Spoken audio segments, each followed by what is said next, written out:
Hello दोस्तों, मेरे YouTube channel Bolly Bio and Fact में आपका स्वागत है। कभी आर कभी पार लगा तीरे नज़र, क्या ये गाना आप लोगों को याद है? ये गाना फिल्म CID का है। इस गाने में जो अदाकारा नज़र आई थी वो तो याद ही होगा। जी हाँ, हम बात कर रहे हैं गुजरे ज़माने की मशहूर एक्ट्रेस कुमकुम के बारे में।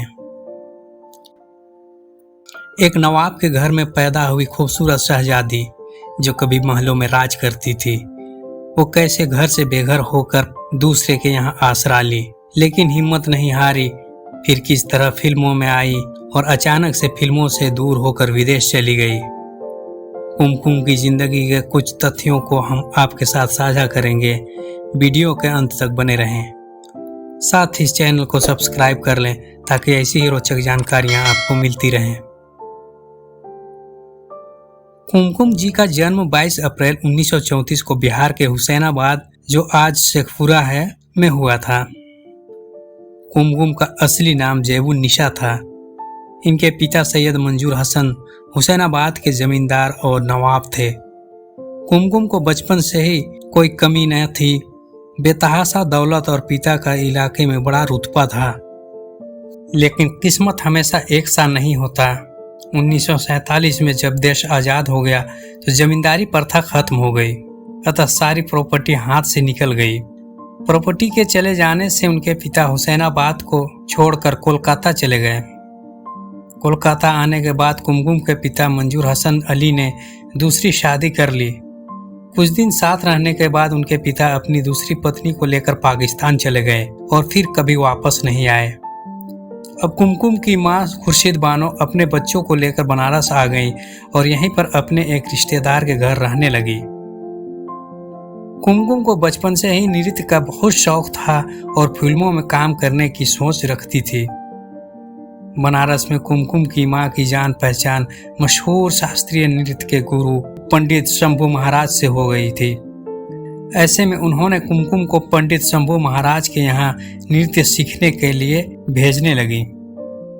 शास्त्रीय नृत्य सीखने के बाद कुमकुम मुंबई आ गई। कुमकुम को पहला ब्रेक मिला सोहराब मोदी की फिल्म मिर्जा गालिब में, जो कि रिलीज हुई थी 1954 में। हालांकि इस फिल्म में कुमकुम का रोल बहुत ही छोटा था। इसी साल गुरुदत्त साहब फिल्म आर पार बना रहे थे और उसी में यह गाना था, कभी आर कभी पार लगा तीरे नज़र।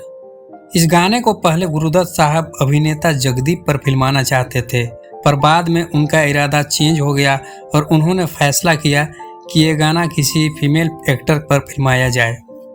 लेकिन कोई भी फिल्म एक्ट्रेस इतने छोटे से रोल को करने को तैयार नहीं थी। ऐसे में एक दिन गुरुदत्त साहब की नज़र कुमकुम जी पर पड़ा। वे उनके पास प्रस्ताव रखे तो कुमकुम ने तुरंत एक्सेप्ट कर ली। यह गाना कुमकुम जी के लिए टर्निंग पॉइंट साबित हुआ। इसके बाद तो कुमकुम ने पीछे मुड़कर नहीं देखा और कई सारी फिल्में की।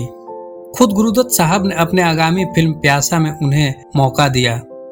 इनकी प्रमुख फिल्में रहीं प्यासा, मिस्टर एंड मिसेज 55, कुंदन, नया अंदाज, नया दौर, बारिश, घर संसार, उजाला, कोहिनूर, राजा और रंक, मिस्टर एक्स इन बॉम्बे, आँखें, गीत, ललकार, जलते बदन और सन ऑफ इंडिया।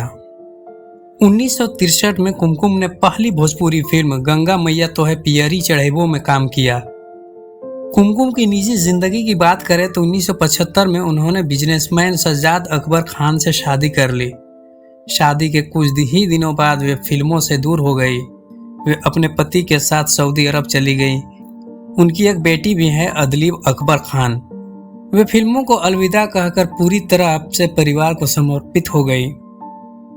कुमकुम ने अपने करियर में 100 से ज़्यादा फिल्मों में काम की, लेकिन उन्हें वो स्थान नहीं मिला जिनकी वो हकदार थी।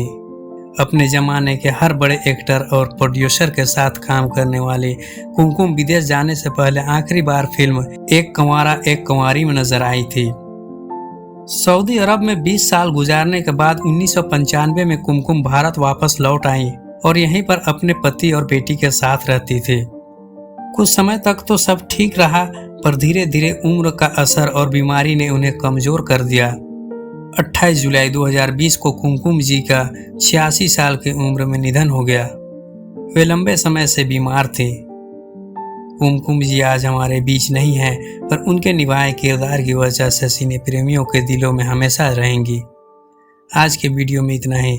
वीडियो अच्छी लगी हो तो कमेंट में ज़रूर बताएं कि आपको कुमकुम जी की कौन सी फिल्म अच्छी लगती है। जल्द ही मिलेंगे एक और नए वीडियो के साथ।